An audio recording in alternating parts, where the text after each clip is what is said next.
اعوذ باللہ من الشیطان الرجیم بسم اللہ الرحمن الرحیم۔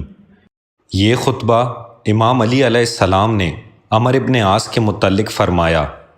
نابغہ کے بیٹے پر حیرت ہے کہ وہ میرے بارے میں اہل شام سے یہ کہتا پھرتا ہے کہ مجھ میں مسخرہ پن پایا جاتا ہے اور میں کھیل و تفریح میں پڑا رہتا ہوں۔ اس نے غلط کہا اور کہہ کر گناہگار ہوا۔ یاد رکھو کہ بدترین قول وہ ہے جو جھوٹ ہو اور وہ خود بات کرتا ہے تو جھوٹی، اور وعدہ کرتا ہے تو اس کے خلاف کرتا ہے، مانگتا ہے تو لپٹ جاتا ہے اور خود اس سے مانگا جائے تو اس میں بخل کر جاتا ہے۔ وہ پیمان شکنی اور قطع رحمی کرتا ہے اور جنگ کے موقع پر بڑی شان سے بڑھ بڑھ کر ڈانٹتا اور حکم چلاتا ہے، مگر اسی وقت تک کہ تلواریں اپنی جگہ پر زور نہ پکڑ لیں، اور جب ایسا وقت آتا ہے تو اس کی بڑی چال یہ ہوتی ہے کہ اپنے حریف کے سامنے عریاں ہو جائے۔ خدا کی قسم، مجھے تو موت کی یاد نے کھیل کود سے باز رکھا ہے اور اسے عاقبت فراموشی نے سچ بولنے سے روک دیا ہے۔ اس نے معاویہ کی بیعت یوں ہی نہیں کی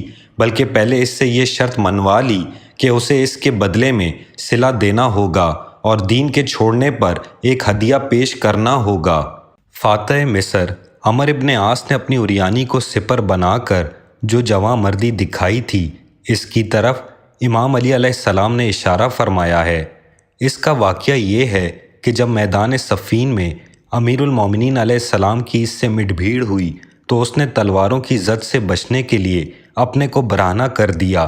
امیر المومنین علیہ السلام نے اس کی اس ذلیل حرکت کو دیکھا تو منہ پھیر لیا اور اس کی جان بخش دی۔ عرب کے شاعر فرزوق نے اس کے متعلق کہا ہے، کسی ذلیل حرکت کے ذریعے غزنت کو دور کرنے میں کوئی خوبی نہیں، جس طرح عمرو ابن عاص نے ایک دن برہنہ ہو کر اپنے سے غزنت کو دور کیا۔ عمرو ابن عاص کو اس قسم کی ذلیل حرکتوں پر بھی اجتہاد فکر نصیب نہ تھا، بلکہ ان میں بھی دوسروں ہی کا مقلد تھا، کیونکہ سب سے پہلے جس شخص نے یہ حرکت کی تھی وہ طلحہ ابن ابی طلحہ تھا، جس نے احد کے میدان میں امیر المومنین علیہ السلام کے سامنے برہنہ ہو کر اپنی جان بچائی تھی، اور اسی نے دوسروں کو بھی یہ رستہ دکھا دیا تھا۔ چنانچہ